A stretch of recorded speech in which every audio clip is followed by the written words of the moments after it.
sir 1000 రూపాయలు పెరిగింది కదా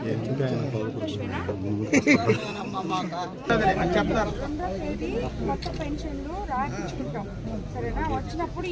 ఈ పేరు కూడా పెట్టిస్తాము మంచి ప్రభుత్వం అని చెప్పి 100 రోజులు అయిపోయిన తర్వాత మనమందరం ప్రతి గ్రామంలో 100 రోజుల్లో మన ప్రభుత్వంలో ఏమేం చేసామో చంద్రబాబు నాయుడు గారు ఏం చేశారో ఏ సంక్షేమం చేశారో ఏ అభివృద్ధికి బాటలు వేస్తున్నారో మనమంతా చెప్పుకోవడం జరిగింది అందులో భాగంగా మనము ఎప్పుడైతే మనకి తెలుగుదేశం ప్రభుత్వం అధికారంలోకి వచ్చిందో మనము 5 ముఖ్యమైన సంతకాలు పెట్టాము అందులో మొట్టమొదటిది అవ్వాతాతల పెన్షన్ 3000 నుంచి ఒకేసారి 4000 చేయడం మొదటి నెల 7000 ఇవ్వడం అదేవిధంగా దివ్యాంగులకి 3000 నుంచి 6000 చేసుకోవడం అదేవిధంగా మన డిసేబుల్ పీపుల్ కి 15000 చేయడం 5000 నుంచి ఇవన్నీ చేసుకున్నాం మనం అదేవిధంగా ఎంతో పవిత్రమైన 5 రూపాయలకి అన్నం దొరికే మన అన్నా క్యాంటీన్లు ఓపెన్ చేసుకుని ఎంతో మంది పేద ప్రజలు కడుపు నింపగలుగుతున్నారు చంద్రబాబు నాయుడు గారు ఎవరైతే ఊర్లకు వచ్చి వాళ్ళకి ఆ టైంలో హోటల్స్ కి పోలేక డబ్బులు ఖర్చు పెట్టుకోలేరో వాళ్ళందరూ ఈరోజు ఎంతో సంతృప్తితో ఉన్నారు అదేవిధంగా మెగా డిఎస్సి మీద సంతకం చేయగలిగింది మనందరము మన కోవూరు నియోజకవర్గం ముఖ్యంగా డెల్టా ఏరియా కాబట్టి మన రైతులకు అందరికీ అత్యంత అవసరమైన ల్యాండ్ యాక్ట్ ని రద్దు చేయడం జరిగింది ఇలాంటివి ఎన్నో చేసుకున్నాము అదేవిధంగా రాబోయే రోజుల్లో మనము ఈ రోజు ఇక్కడికి వచ్చినప్పుడు ప్రతి ఒక్కరూ రోడ్లు డ్రైనేజెస్ ఇల్లులు అన్ని అడగడం జరిగింది అవన్నీ కూడా మనం రాబోయే రోజుల్లో చేసుకుంటాం ఎందుకంటే గత ప్రభుత్వం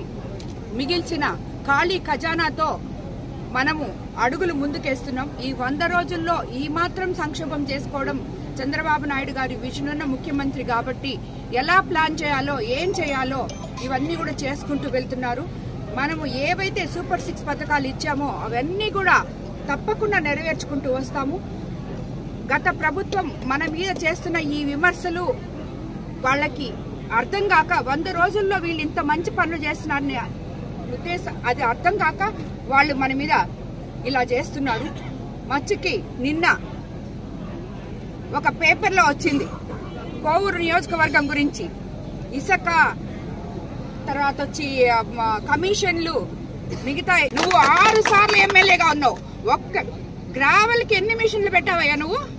ఒక్క మిషన్ ఒక కాలువకు పెట్టావా పెట్టుండొచ్చు కదా అదేవిధంగా లేఅవుట్లు వేసిన వాళ్ళు ఎవరైనా ఉంటే ఈ రోజు వాళ్ళు వచ్చి బుచ్చి కమిషనర్ గారు కూడా ఇక్కడే ఉన్నారు బుచ్చిలో వేసిన వాళ్ళు బుచ్చి మార్కెట్ బాగు చేయబోతున్నారు బుచ్చి మున్సిపాలిటీకి షాపింగ్ కాంప్లెక్స్ కట్టి ఇవ్వబోతున్నారు అదేవిధంగా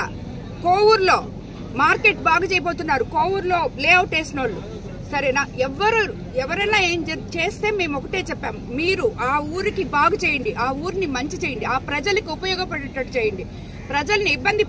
పడనివ్వబాకండి అని చెప్పి ఇంకా ఇన్ఛార్జీలు ఉన్నారంటే ఎందుకంటే ఈ పాత కొత్త లీడర్స్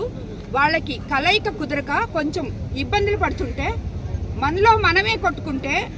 మన పనులు జరగవని చక్కబెట్టడానికి ప్రజలు లోపలికి వెళ్లి వాళ్ళు తిరిగి చక్కబెడుతున్నారో చెప్తే నేను పెట్టిన ఏ ఇన్ఛార్జ్ కూడా ఒక్క రూపాయి తాకేవాళ్ళు కాదు ఒక్క మనిషిని ఇబ్బంది పెట్టేవాళ్ళు కాదు వాళ్ళు ఇన్ఛార్జీలు కూడా కాదు జస్ట్ కేవలం ఆల్రెడీ మండల్ ఇన్ఛార్జీలు ఉన్నారు ఇక్కడే ఉన్నారు మన మండల్ ఇన్ఛార్జీలు అందరూ ఉన్నారు వాళ్ళతో మాట్లాడే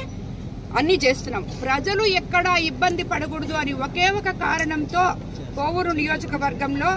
ఒక ఎమ్మెల్యేగా నేను పనిచేస్తున్నాను నేను ముందు చెప్పినట్టే సేవ చేయడానికే రాజకీయాల్లోకి వచ్చాను అదే చేస్తాను ప్రజల కోసమే చేస్తాను కాబట్టి ఈ ఒక పార్టీ వాళ్ళ ఒక పాంప్లెట్ ని అడ్డం పెట్టుకొని ఇష్టం వచ్చినట్టు పిచ్చి రాతలు రాస్తే ఆ ఎమ్మెల్యేని ఆల్రెడీ తరివేశారు మనుషులు ఎప్పుడు రానంత మెజారిటీ ఇచ్చి 55,000 మెజారిటీతో నన్ను గెలిపించారు నువ్వు సమర్థుడు అయి ఉంటే నిన్ను గెలిపించుకొని ఉండేవాళ్ళు కాబట్టి ఇలాంటివన్నీ చెత్తరాతలన్నీ రాయిపించొద్దని చెప్పి నేను దాన్ని యాక్సెప్ట్ చేయొద్దని చెప్పి మీరు రాసిన కోవూరు నియోజకవర్గ ప్రజలకి వాళ్ళ ఎమ్మెల్యే ఏంటో వాళ్ళకి అద్దం పట్టినట్టు తెలుసు